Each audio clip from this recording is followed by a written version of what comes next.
se un anno fa c'era un problema di mascherine che venivano rubate da un paese all'altro, in questo momento qualche paese europeo probabilmente si è mosso da solo per andare a contrattare direttamente con le multinazionali farmaceutiche l'acquisto di vaccini, senza rimanere all'interno di quell'ombrello europeo che la Ursula von der Leyen si era data. Cioè l'entusiasmo del 27 dicembre, dove sembrava che tutto funzionasse a perfezione, mi sembra molto molto calato in queste ultime settimane, anche con delle critiche che arrivano da parti importanti del PES o del PPE. Quindi ho fatto ben presente all'OMS questo, sperando che anche loro, con la loro, diciamo, copertura, tra virgolette, tecnico-scientifica, possano ovviare e sistemare cose che in questo momento appunto non funzionano. Mi ha risposto che loro stanno facendo moral suasion, stanno mettendo in moto azioni per spingere le case farmaceutiche a una più equa ripartizione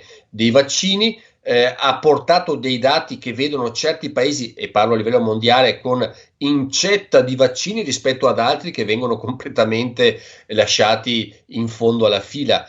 Quindi anche l'OMS, che non ha sicuramente possibilità di coercizione, specialmente nel libero mercato, ha detto che sta facendo il proprio lavoro. Diremmo che l'OMS deve dare un ombrello di natura tecnico-scientifica, poi sono le istituzioni a livello locale che devono organizzarsi, e per livello locale parlo di regioni, per organizzarsi al meglio. Deve esserci anche una copertura legislativa con direttive apposite da parte dell'Europa per riuscire, ripeto, ad evitare gli errori che ci hanno visto, specialmente nella scorsa primavera,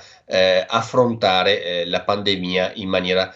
purtroppo non semplice e non adeguata in certi casi alle necessità di salute dei cittadini. Molte realtà regionali, in particolare in Germania, in particolare il Belgio, anche nella stessa Olanda, stanno avendo un ruolo importante. Lo scambio di informazioni in questo momento avviene soprattutto attraverso le università, con le facoltà di medicina che sono comunque da sempre in collegamento fra loro. Dovremmo trovare un canale, se possibile, più diretto e più semplice, magari con un coordinamento della DG Santé a livello